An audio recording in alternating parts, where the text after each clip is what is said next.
Wonderful. Okay, welcome everyone. Thank you to coming along for our webinar on Scotland's climate targets. What's next for our movement? And we're going to talk about how we got here. We're going to talk about where we're at now. And it's obviously really useful timing to be having this conversation almost precisely 24 hours after a general election has been called. So we've got ourselves together at just the right time. I think that's really helpful. And we're going to have, after I've introduced some of those topics, we're going to have a chance for question and answer, and you can throw your questions to myself and our panel that we have assembled of Friends of the Earth Scotland staff. And then we're going to hear about the Peterhead campaign and why that's so important in this particular context before we close. So that's our running order for this evening. I hope you find it informative and perhaps a little bit challenging, but maybe a bit inspirational as well to gear us up for a year of climate activism. So how did we get here? Things have been moving fast in UK politics and Scottish politics in the last month, and I think it's important to ground ourselves in the role of the climate movement in all of these changes, and also understand how the new political context might affect our efforts to achieve climate justice here in Scotland. For Friends of the Earth Scotland, this starts with our demand for climate justice, and at the beginning of that is this need for reductions in carbon emissions, and that's obviously something that we've been agitating on for many decades now. This was the declaration from COP26 by the movement, which demanded that we cut emissions in line with the need for fair shares, and that responds to nations who have a historic responsibility and vastly greater emissions per head, and Scotland is right at the top of nations which should be moving first and fastest on a just transition away from a fossil fuel-based economy. And so this is the starting point, and this is why for decades we have been mobilizing and pushing for these changes at an international level, at a national level, and of course at a local level as well. Many of you will have been involved in all kinds of different initiatives to push for that. This is in many respects a story of that national and international action, but it's built upon that wider foundation. And the beginning of the specific saga, if you like, that we've had to play out over the last month, in my view, is the organising in the 2000s, where people took that demand for climate justice and urgent climate emissions cuts to push for some of the first legislation in the world that legally required climate targets. And in Scotland, we had the Big Ask campaign, which was run by Friends of the Earth Scotland, that blossomed into this huge, wide, broad coalition, Stop Climate Chaos Coalition. And you may be able to see your own face in these pictures. There was hundreds of protests and actions and mass lobbies, postcards sent, and lots and lots of other campaigns going on in the movement against the coal industry and for home insulation and green jobs, and all of this was happening around this time. And the new climate change legislation was a way to kind of secure all of this wider action, and it was a huge achievement of the Scottish climate movement that we got this bill. Fast forward 10 years, and 2019 was once again an extremely busy time for the climate movement. There were protests across the country organised by Extinction Rebellion. We had youth strikers outside schools, councils, parliament. And the top right image there is the climate strike in September, I believe it was, in 2019, where we had tens of thousands of people led by the youth on the streets of Edinburgh. And this was a real show of power by this very wide, diverse, and fantastic movement that we built, and of course you were all a part of. And that was the context in which new and tougher climate targets were agreed. And this is a quote from BBC News, which I think is really important to remember, that it was passed without opposition, the new climate targets in 2019, at 113 votes to 0, and at that 75% target, the one that the Scottish government is now saying that they want to wriggle out of. That was agreed without opposition in the Scottish Parliament on the back of all of that energy and support from the Scottish public and organising from the climate movement. So this is how we came to have the legal requirements for carbon cuts that are still in place in Scotland today. And of course, this was on the back of pushing for all these other adjacent policies as well. So to reach those targets, we knew that emissions were not going to change on their own. We needed radical changes in our economy, and these are popular and straightforward things that would make people's lives better, but they also required money and political commitment that we've just not had. We're still waiting for warmer homes, for renewable heating, for action to clean up the air on our streets, and public transport, which has declined in the period since the Climate Change Act has passed. So we're still waiting for what everyone needs, and the Scottish Parliament has failed to enact policies which would make these kinds of changes to our economy. And so it's not a surprise, therefore, to find that our carbon emissions in Scotland haven't been falling according to the plan. I had a pretty depressing time of it, to be honest, digging out these headlines about all of the times that the annual targets have been missed. I managed to find 7 headlines. They've been missed 8 times. There was one that eluded me. Year on year, I mean, the first 4 years were all missed. Much of the kind of catch up that happened was partly due to the economic crisis that followed from the COVID pandemic, which is, of course, nothing to be celebrated. And it leads us to this position in 2024 where the Climate Change Committee declared that those climate targets were no longer credible. And this is just quoting from their own press release. This is a government advisory body, and it's very unusual, in my experience, to see a government advisory body using such deeply critical language of parts of the public sector. And I put in bold this term here, that continued delays to the climate change plan and further slippage in promised climate policies mean that the Climate Change Committee no longer believes that the Scottish Government is going to meet its commitment to cut emissions by 75% by 2030.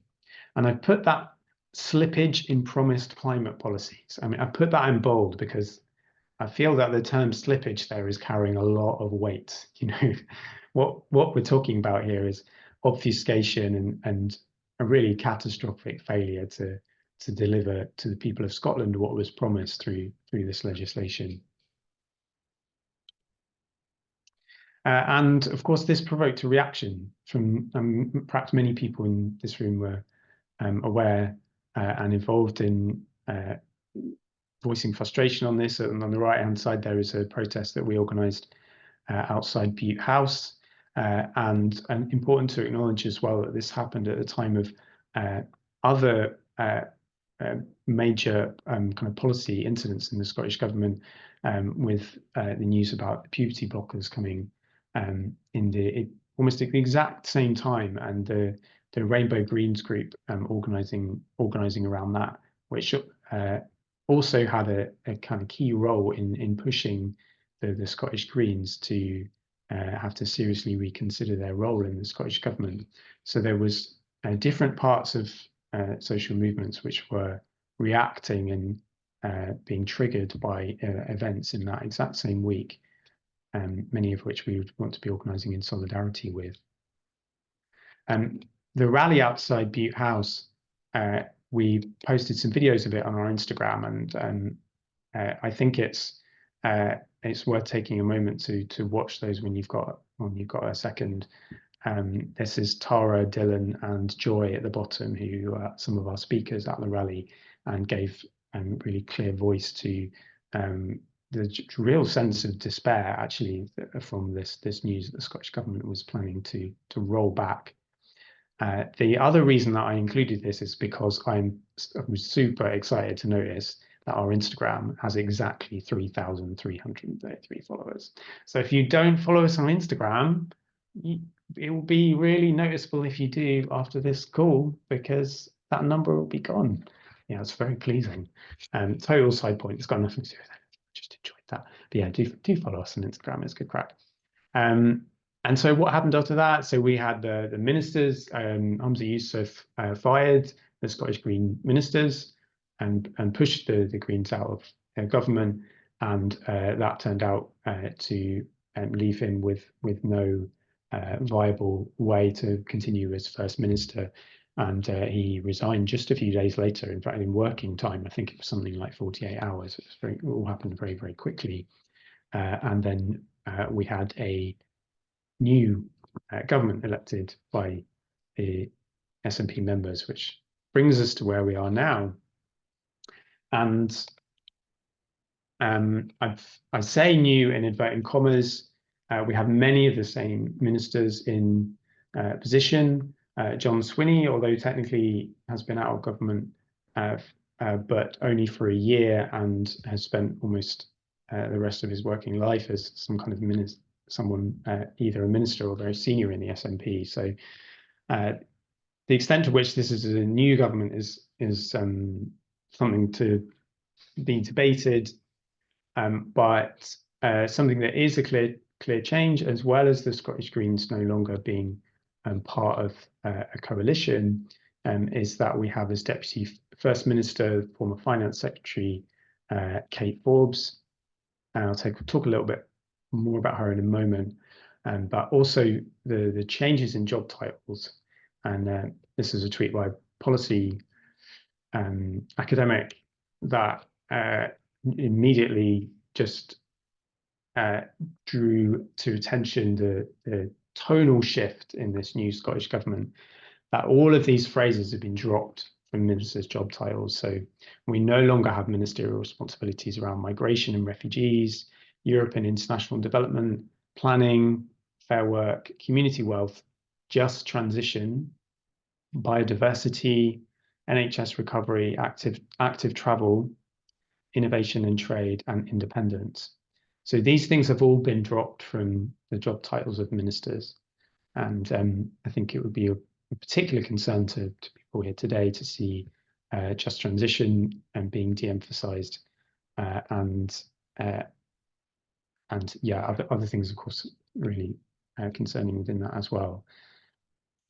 And I think some of that can be attributed to the fact that John Swinney's leadership bid rode in on with the support of Kate Forbes, who's now Deputy First Minister.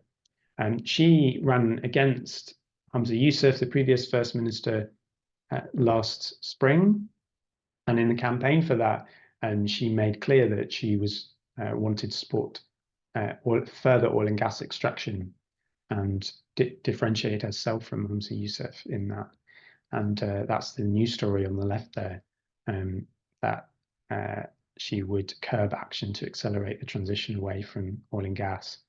And perhaps we also recorded in Friends of Scotland research that Kate Forbes has been fairly aggressive in meeting fossil fuel interests, including meeting the oil company Equinor inside COP26. She actually had a meeting when she was finance minister inside COP26 with oil and gas company Equinor.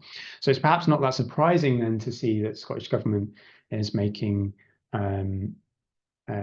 is sort of suggesting that it's wanting to push back towards the oil and gas industry.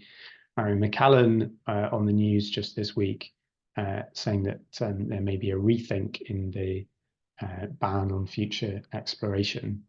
The Scottish Government does not have full power over this issue, but its symbolic voice is really important. And this was a key victory that came shortly after COP26 to get the Scottish government to say that it wouldn't support further extraction.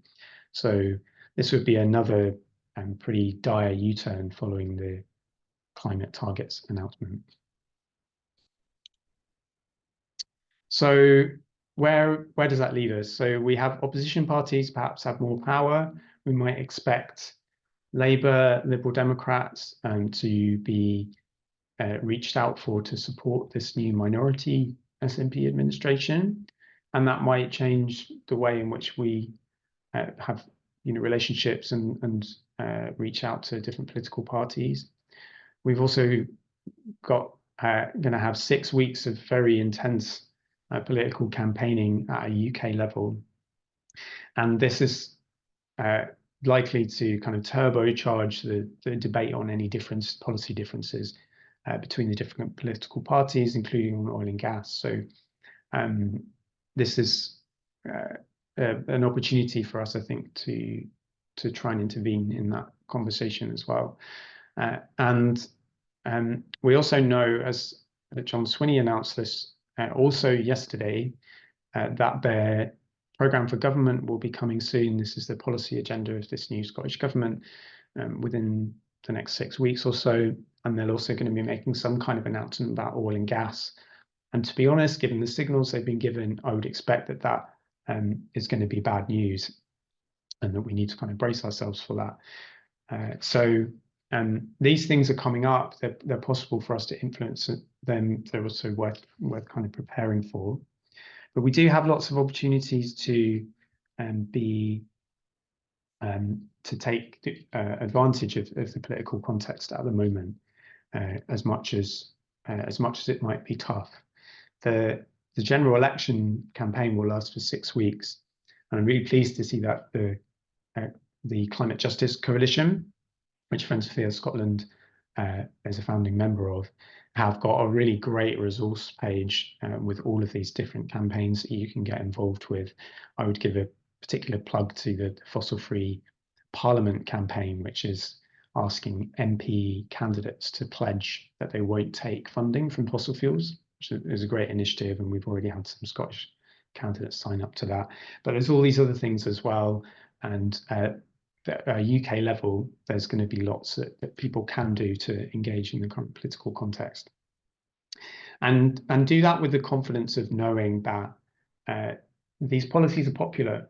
When we bring them out into the limelight and talk about the tangible things that people want, like public transport, like warm homes. These are things that make people's lives better and have a lot of public support. This is some research that was published just within the last few months, where they found that a really high proportion of people are motivated to take action, and they would support and vote for political parties that will deliver on climate change. So we need to be bringing that message to political parties in this critical period, and I hope that gives some encouragement that in the short term at least, we've got lots that we can do. We'll be talking after Q&A. We're going to hear about the Peterhead campaign and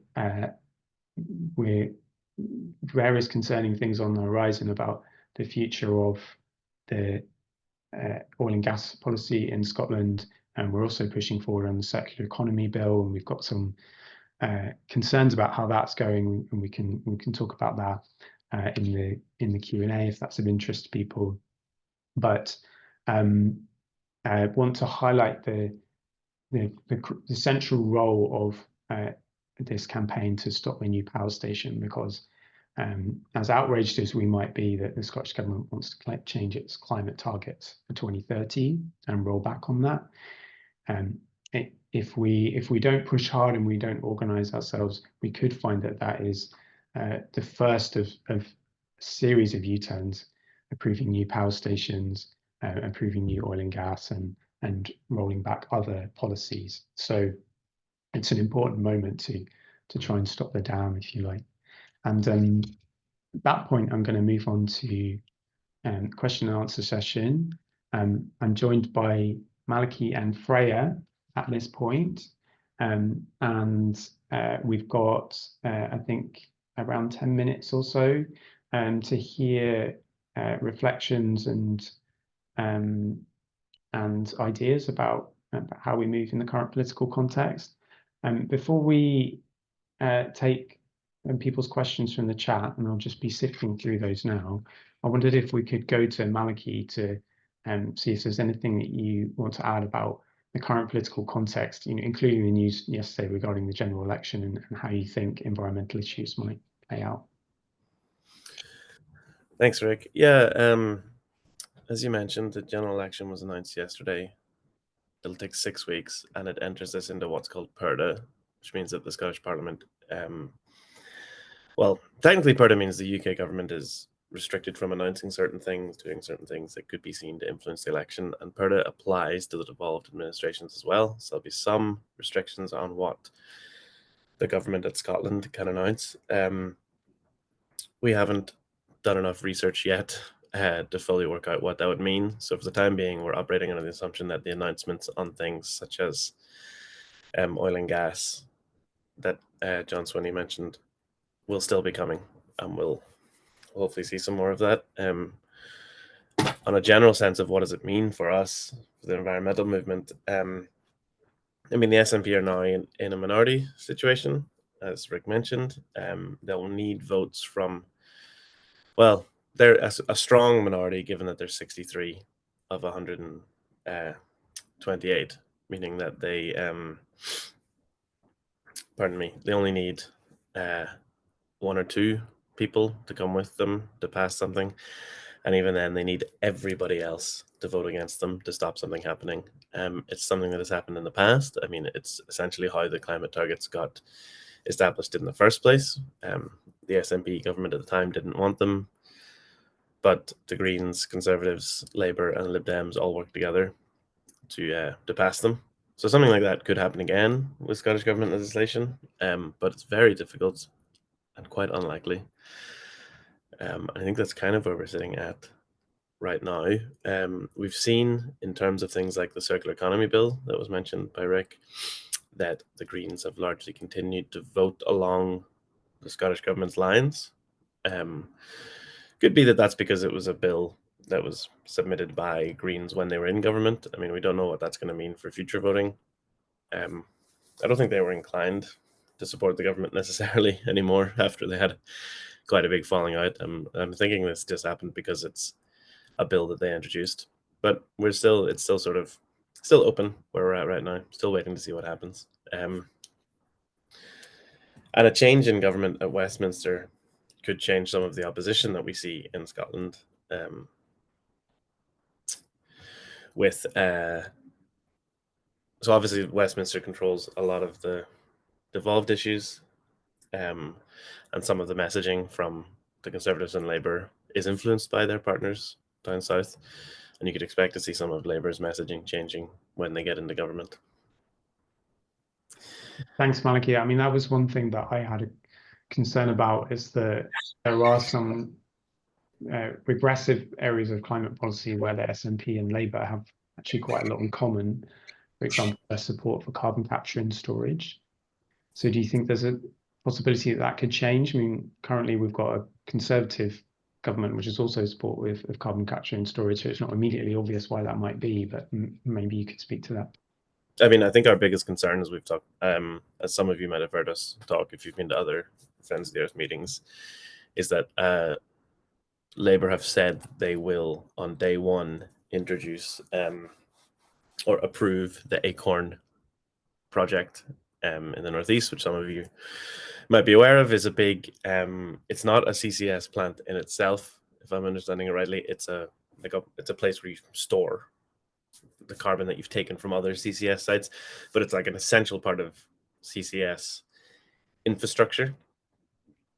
Pardon me. And Labour have indicated that they would get that going very quickly.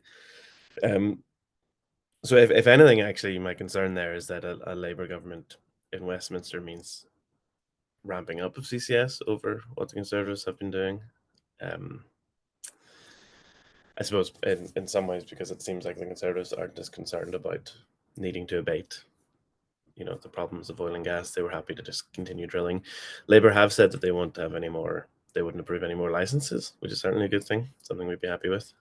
But they would honour the ones that have already been approved, which is disappointing.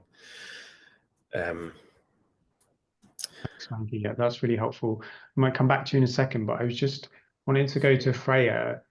You've been delivering in-person and online workshops on our new Peterhead campaign, and I just wondered if you had any sense of what the mood has been like from speaking with activists and so on around the country. I think people are feeling quite frustrated, as I'm sure many people on this call can sympathize with, that climate policy is just kind of being casually thrown around like this when it has such big implications. But yeah, when we get on to, I'll speak a little bit more about the campaign about the Peterhead power plant in a minute. And I think having something like a target like that to focus on has been really helpful for people to kind of turn that frustration into something more productive. Yeah, that's good. Thank you. Well, yeah, well, I'm going to go to you for your presentation really in a second. Before we do that, Maliki, if you've got any closing comments, and also just wanted, several people in the chat have talked about the heating bill and what prospects are for that. So I wondered if you could speak to that. Yeah, the heating bill is something of a concern for us as well, actually. Many of you are clearly aware, therefore, that Patrick and the Greens were working on the Heat in Buildings Bill, HIB, for some time. Our friends and colleagues in WWF and the Existing Homes Alliance did a lot more work on heat in buildings than we do. And I know that they'd been working directly with the Scottish Government on this bill and thought there were some decent things in there. Our concern, yes, is that there's some rumours that it might be dropped. We hope not. I was at a meeting yesterday with the Climate Change Committee, and they said they were going to emphasize in some of their discussions that they thought the Heat in Buildings Bill was very good and very important, and it will be a very important way for Scotland to reduce emissions, given that we've already tackled a lot of the low-hanging fruit. It's an important one, and we would be pretty dismayed to see it go. So someone asked specifically in the chat there, how does it work? The bill will pass to a different minister, like Paul McLennan most likely would take it on. It doesn't, or whoever's the housing minister at the moment, I can't remember. It doesn't, like, Patrick being on is fine, that's okay. As far as the bill is concerned, like it can continue on. We just have to hope that they actually continue to do it. They've been saying that they will. There's the indication is that they're going to do something on housing. Our concern is how stripped back it would be from what our colleagues have seen so far. But again, I'm not the best person to ask about this. WWF and Existing Homes Alliance have been doing a lot more work on this than we have, and they have some really good resources on it if people are interested in more about housing. Thanks, and yeah, people are talking about retrofitting and existing housing stock. What's going to happen with that legislation? We don't know. Passive housing is good, obviously. Retrofitting is good. Expensive. We're encouraging the Scottish Government to put more money into retrofitting when we can. And someone's asking there about FOs engaging with trade unions as well. I'd just like to say that we are actively involved with trade unions. We talk to trade unions all the time. Rosie, one of our colleagues, is a Just Transition campaigner who works really closely with unions. And Matthew, who works for us, is also in the Just Transition Partnership. We do have some disagreements with them on things like CCS and hydrogen, but we can, workers' voices are important in this discussion, and we continue to work with them as best we can. Yeah, and just specifically for those who don't know, I think what we're talking about here is that specifically the Unite the Union have launched 2 campaigns this spring relevant to climate. One is on renewing and the Future of Grangemouth, which was launched a couple of months ago. And that campaign is called, oh no, I've gone a blank. What's that campaign called? Keep Grangemouth Working. Keep Grangemouth Working. And then just last week, they launched a new campaign about the oil and gas industry. Now, both of these campaigns are include things that we wouldn't necessarily be demanding about extending the life of the existing oil and gas industry, but they also present an opportunity for everyone involved in the climate movement. And if you're in local groups, local climate groups, or other organizations, even other trade unions, I would see this as an opportunity, because this is their platform for green jobs. And I think it's really important that we reach out across the table and like zero in on that common ground and try and fight with them for green jobs.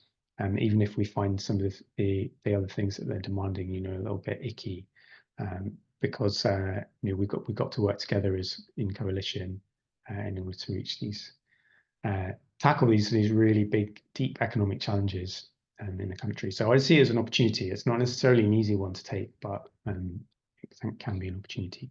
So I'm going to move over. We're going to move over to talk about our big response, if you like, to the climate target scandal, which is the Peterhead campaign. And it's over to you, Freya. Thanks, yeah. And thanks for all the information about all of this so far and all the questions. Yeah, like I was saying before, it's quite frustrating to see these massive impacts and like just our future is being thrown around like this by politicians just playing politics with climate policy. But it's also important to remember that moments like this of political turmoil can also present opportunities to kind of mobilize and put on the pressure to achieve specific goals. So currently, obviously, the Scottish government's not looking so good on its claims to be international leaders in climate policy. And the last thing that they need to be doing right now is approving new fossil fuel infrastructure. So that's kind of going to cement that image that they don't actually care about tackling climate change. But that's exactly what they're about to do with this gas burning power station in Peterhead. Unless we can prove to them that, as we have many times in the past, that people power is strong enough to stop them from doing this. So I'm here to tell you a bit about a campaign that could actually turn out to be very well timed in the middle of this kind of climate target scandal about the new power plant in Peterhead. We have the next slide. So what's going on in Peterhead? There is currently a planning application that's been submitted for a new gas burning power station. The developers are SSE and Equinor. I'll talk a bit more about them in a minute. Some of you might know where Peterhead is. If not, it's on the map on the slide. The town already has one gas power station in place, which is owned by SSE. For the last 5 years in a row, that's been the #1 polluter in Scotland. Just a bit of a dubious honour. So what happens at that plant, the current plant, and what would happen at the new one as well, is gas gets piped in from the North Sea. It's burned in the plant to produce electricity, which then gets added to the grid. So the gas is not gas for heating, it's gas to be burned to make electricity. It's very possible that the new power plant could operate alongside the old one. SSE and Equinor haven't laid out any plans for the closure of the existing plant. So in that case, it would significantly increase the emissions from the site with the 2 power plants on it. So the developers are claiming that the power station would be fitted with carbon capture and storage technology, which would be tied to the ACORN scheme, so depositing the carbon that's captured far out under the North Sea in geological formations. I'll talk a little bit more about that later, but the important things for now is that that technology and ACORN itself will definitely not be ready in time for the start date of the power plant if it gets planning permission. So it will definitely run for some time without any carbon capture. And even if it did get fitted with carbon capture technology, there's no way that it's going to capture the amount of carbon that they're claiming it will. They're saying that 95% of the emissions from the power plant will be captured and stored away. There's no precedent for that anywhere in the world. It's much more likely that the maximum would be 60%, if that. So essentially what we're seeing here is just an application for a second gas-fired power station in Peterhead. So that's how we're taking it for now. Grab the next slide. So why is it important that this power station doesn't go ahead? Obviously, I probably don't have to tell any people that are in this call that the climate crisis is really urgent. We can all see the kind of impacts that's having in Scotland and across the world all the time. We know that the solution to this crisis is to stop burning fossil fuels and rapidly and fairly transition to a cleaner and more renewable and affordable energy system. But the more new fossil fuel infrastructure is built now, the longer we're going to be reliant on polluting and expensive oil and gas. So it's like SSE and Equinor aren't just going to build this brand new gas power station and then be happy to close it down in a couple of years if the government tells them to. They're building this for the long run. It's going to be operational for decades. So it will lock us into continued burning of gas for decades, which is it'll be way beyond the net zero target that's been set by the Scottish government. And then at the same time, we're facing this cost of living crisis, which has been in part caused by high price of gas. People's energy bills have gone way up in the last couple of years. Millions of people have been put into fuel poverty. And prolonging our reliance on these volatile oil and gas prices is making us vulnerable for longer to these kind of spikes in prices in oil and gas, which is very common that oil and gas prices spike like that. On the other hand, renewables are much cheaper to produce and they're more reliable in price, whereas carbon capture added on to gas makes it even more expensive. So it will make electricity even more expensive for consumers. So yeah, it's kind of a no-brainer that we should be investing in new renewables, not new gas infrastructure. Next slide, please. So the Scottish government's role in all of this is that it's their decision whether the Peterhead gas plant goes ahead. They have the power to reject the proposal. It's not, but it's an active decision either way. So they'll either say yes to it or they'll say no to it. I'm saying like it's not just them sticking their neck out to say no. They'll also have to say yes. This is unlike proposals for offshore oil and gas infrastructure, like, for example, the Rosebank oil field. That's under the UK government's jurisdiction, but onshore infrastructure is the decision of the Scottish government. So even despite the recent reshuffle of all the top jobs in the Scottish government, the minister in charge of this decision remains to be Gillian Martin. She's as the Minister for Climate Action. So she'll be the final decision maker on whether this plant goes ahead. Other relevant ministers are obviously John Swinney as the First Minister, Mara McCallan, Cabinet Secretary, Joe Fitzpatrick as the Minister for Planning. The Scottish Government has quite a complicated relationship, we could say, with the oil and gas industry. Last year, when the Rosebank oil field got approved, Hamza Yousaf spoke out against it and said the UK government shouldn't have done that, shouldn't have approved it.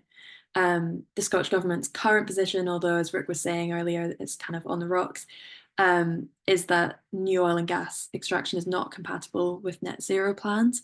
But still, they're kind of favourably considering approving this new power station, which would guarantee demand for oil and gas. So yeah, John Swinney is obviously yet to make his stance clear, but announcements are coming soon, apparently. Important thing to say about the Peterhead plan is that MSPs aren't going to be consulted on this. It won't go through Parliament. It's a decision for government only. So MSPs won't really hear about it unless we make a fuss about it and tell them. So yeah, I'll speak a little bit more about what we can do later on, but definitely one of the things we can do is make sure our MSPs know about it. Because resisting this power plant is a really key part of resisting fossil fuels in Scotland, because this is like a huge piece of onshore infrastructure. It's directly a decision for the Scottish government. Unlike offshore infrastructure like oil rigs, it feels much more tangible. It's like somewhere where people live. The power station, I don't know if anyone's been to Peterhead, but the current power station really like towers over the town. It's very visible. It's a big presence. It feels like very real. So it's something that makes quite a good target for us to work on, because it's very present. So yeah, the Scottish government rhetoric and their actions are obviously rapidly sliding out of sync on climate change, and we can kind of use this power station application as a bit of leverage to expose their double standards and their greenwash around this. Could the next slide, please? So another important thing to mention about the Scottish government's decision making is that recent research that we've done has uncovered a huge amount of lobbying by the companies behind the gas plant, meeting with MSPs and with ministers. So between 2018 and the end of 2023, SSE had 105 meetings with MSPs and ministers, and Equinor had 28. And not in all, they won't have been talking specifically about Peterhead, obviously, in all of these meetings, but they will have been kind of pushing this message that they're essential to the transition, and that like fossil fuels are needed. Fossil fuels are going to be needed for decades to come. They've got this huge vested interest in the continuation of the fossil fuel industry, because they're making these huge profits from it. So it's pretty concerning that these companies have got this level of access to decision makers, especially considering that whenever we try to talk to any ministers about the Peterhead planning application, they say that they can't comment on a live planning application, which is blatant double standard as well. Next slide, please. So yeah, I spoke a little bit about the carbon capture and storage plans earlier on, but I'll go into a little bit more detail now.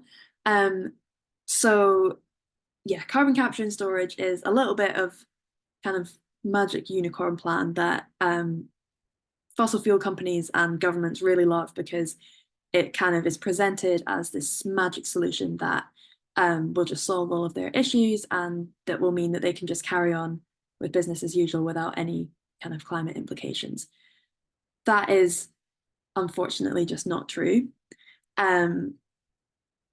So Peterhead is kind of being seen as a bit of a litmus test for the viability of CCS in the UK. It obviously, as I said, relies on the Acorn project, which will pipe CO2 at really high pressure through pipelines and deposit it under the North Sea. So apart from any kind of safety issues with this plant, it's very volatile gas, and there's like high chance of leakages, especially under the sea. That wouldn't be good for biodiversity.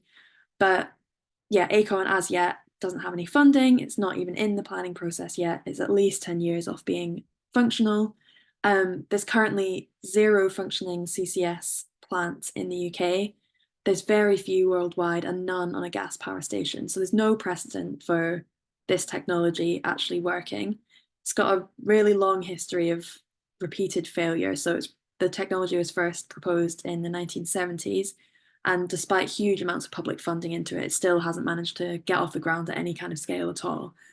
The claim is that at this power station, the CCS technology would capture over 90% of the CO2 that's emitted, but it's actually, from looking at other power plants across the world, it's much more likely to be kind of 60% or lower. So it would still be a big polluter, even if it did manage to get that level of carbon capture installed. It's also not a way of bringing a just transition to Peterhead, because of the kind of uncertain nature of funding and of the CCS projects. The jobs that are provided by it really aren't secure. It'd be much better to invest in secure jobs in renewables rather than these projects that are kind of doomed to failure. So they lay off loads of workers every time. But because CCS is quite like a complex process and relatively unknown technology, and because there's so much greenwash around it from governments and from companies, it's quite a difficult topic to bring into mainstream discussions about climate change, because a lot of people are kind of taken in by the greenwash basically around it. So using this plant in Peterhead as a concrete example is actually really useful, because we can kind of show actual examples of the flaws of this technology and the plans around it. Next slide, please. So yeah, a little bit more about the kind of developers of this power station, because obviously we'll be in this campaign targeting the Scottish government as the decision maker, but we can also put pressure on the companies behind the development to drop out as well. So SSE and Equinor both love to promote this image of themselves as kind of broad energy companies. They advertise a lot about their investments in renewable energy. You probably think of SSE as like owning loads of wind farms and hydro energy dams and stuff like that. But in reality, 60% of SSE's energy generation capacity comes from burning oil and gas. So I bet you didn't know that from the adverts. Equinor, people might have heard of before as the company that's behind the Rosebank oil field. It's oil company majority owned by the Norwegian state. They operate in oil fields across the world: Brazil, Canada, Tanzania, Norway.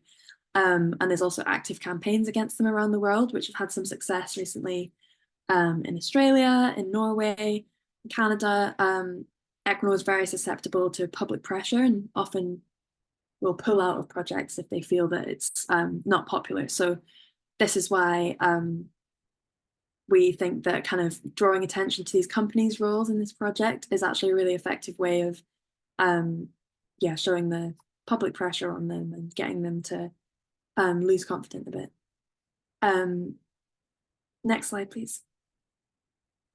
So this is a bit of a silly one, just to remind us all that as well as talking about the things that we don't want to happen, so for example, the gas power plant or a new oil field or whatever it is, we also need to think about what we do want to see in the future, and that's a really important part of what this campaign is going to be about going forward. We're not just campaigning for a future that is the same except without a gas power station. We want a kind of transformative solutions, and there's loads of different things that will involve. There's but it just involves like a bit of imagination and a bit of creative thinking. There's this famous quote that's easier to imagine the end of the world than the end of capitalism, and that's kind of the case here, that it's easier to imagine the fossil fuel industry just being allowed to carry on without any kind of checks than it is to imagine a future where we don't need them anymore. But that's kind of in itself a win for the fossil fuel industry. So we need to fight back against that and use people power to create an alternative vision. So yeah, that's something to keep in mind. My final slide on this is what can we do? So yeah, we might people might be feeling a bit like frustrated and powerless after all of this kind of politicking of climate policy recently. But there are things that you can do, and so having a goal like stopping this power station or whatever your specific goal is a really good way of kind of taking steps towards like real action, chipping away at the sides of the big system. So there are loads of things that you can do. You can sign the petition, which I'll put the link to in the chat. You can also join, I'll put these all in the chat at the same time actually. You can sign up for our online workshop, which will be on the 13th of June, where we'll be talking in a bit more depth about the power plant and how we can kind of organise against it. And we'll, that's the links there. Yeah, be making some more concrete plans. You can come to protest about it. You can take part in digital actions. You can help us run a stall to talk to other people about it, talk to your family and friends about it. You can join the WhatsApp community, which I put a link to in the chat as well, where we'll be kind of updating people on actions that are going to happen and events and updates with the planning application, things like that. So that's just a few little things that you can do to turn your frustration about the climate targets into, yeah, some more productive action. I'll pass over back to Rick. Thanks, Freya. At that point, we were going to go into breakout rooms, but we're running a bit late on time. So what we'll do is we'll end the recording in a minute or so, and then we'll open that out to people who want to stick around for the end and just have a natter with people, basically, to reflect on all of this. I think it's good to open up that space to give ourselves time to do that. We'll do that in a minute. Thank you to Freya for really encouraging presentation about our efforts to resist new fossil fuel power and how we can use this as a basis for wider organising on climate justice. The things that you can do to take action just now, we've got a live e-action, a form that you can fill in to contact your MSPs about the climate targets. And I would really encourage people to do this because we haven't, the law has not yet been changed. It's still required that the carbon emissions are cut in line with 75% by 2030. That was a demand that we really fought tooth and nail for back in 2019, and we want to keep it. And there will be there will have to be a change in the law. So there'll be debate in Parliament, and there'll be various processes that the Parliament needs to go through if they want to change that. So we haven't lost that yet. We can still push for that. And I think Freya's going to post the link to the action that you can take in the chat box. We also mentioned the petition that you can sign for the Peterhead power station. This is very much the beginning of our Peterhead campaign. We are just getting started, and there'll be lots more things that you can do. And Freya's mentioned a number of those, but the petition is a great way that you can lodge your name as supporting the campaign, and then we can stay in touch with you nationally about that as well. I also wanted to share a little bit about how people might engage with the general election, because it's going to be a busy 6 weeks. Sometimes here in Scotland, it can feel like the general election is something that happens a little bit over there. And so it's important that we engage with this as heartily as we've got energy for. The Climate Justice Coalition, as I mentioned, have got a great resource page that will get shared in the chat box as well, climatejustice.uk.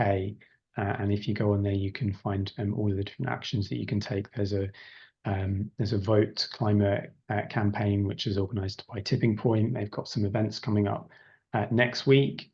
And really encouragingly, they're just like super ready to go as soon as the general election was called, so really prepared. And the No Fossil funding campaign, which has been ongoing, and this is just their time to ramp up. So that's all live, and you can dive straight into that by getting to that link. And I was just mentioning a few things coming up. So this is a really great time to join Friends of the Earth Scotland. We would love to have your support as a member. Monthly giving enables us to be more independent as an organisation. But it also means participating. It's our annual general meeting coming up in a few weekends' time. And we've got the meeting in the morning, which will be for Friends of the Earth Scotland members, and then in the afternoon we've got a workshop and exhibition on the history of how we defeated carbon capture and storage plant at Hunterston 10 or 15 years ago, how we can draw lessons from the fight against coal, which was really successful in making that transition away from coal-fired power, but how we can build on that and win a just transition, as well as resisting this new wave of gas. So that's on the 8th of June. If you want to bring a friend who's not a member of Friends of the Earth Scotland, they can register just for the afternoon, and you don't need to be a member to participate in that part. So do come along to Glasgow for that. We also have a full hour-and-a-half workshop on the Peterhead campaign on the 13th of June, and you can register for that on our website, foe.scot/events. And this is going to be a really good primer about how people across Scotland can support that new campaign. So please do come along 13th of June.